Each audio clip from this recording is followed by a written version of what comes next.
We're going to be making baba ganoush as one of our appetizers, which is a very common Middle Eastern dip. To start off, I'm charring a raw eggplant over direct heat on the stove top. Just what we want. You see the steam coming out? Look how gushy that is, that's perfect. So we'll put that on our little eggplant tray. So it's gonna shrivel a little bit, that's perfectly normal, that's exactly what you want.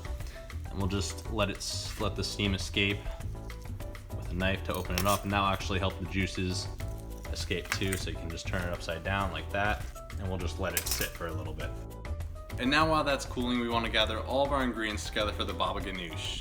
So for one eggplant, I'm using a very small clove of garlic, and what I'm doing is I'm actually pressing it down with a knife to get more of that flavor out of it. And finally, we're just going to add in the rest of the ingredients to make our base. Super simple.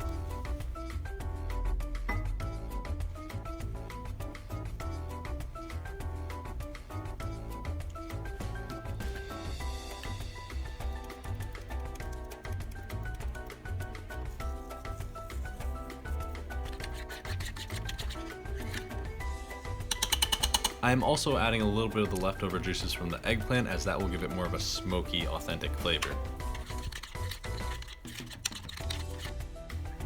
Okay, so we've got our eggplant all leaked out. And make sure to save those juices for the end too, because you might want to add a little bit more when you're finally tasting it.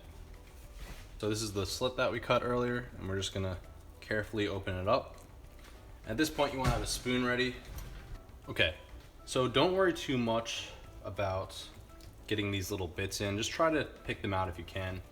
And you're gonna cut from the top, the very top, and just start scraping. Very delicately. You don't want to get too many of these bits in again.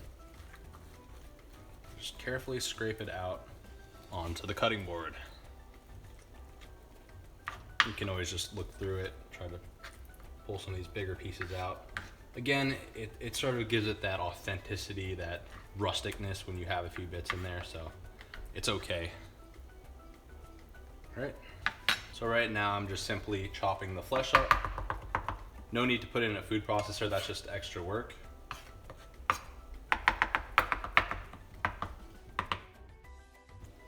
Okay, so this is what your eggplant mixed with the base looks like. Essentially, this is pretty much baba ganoush, almost. And as you're adding the base, you do want to taste it to make sure you're not having too much base. Some eggplants are smaller than others. That's important to keep in mind.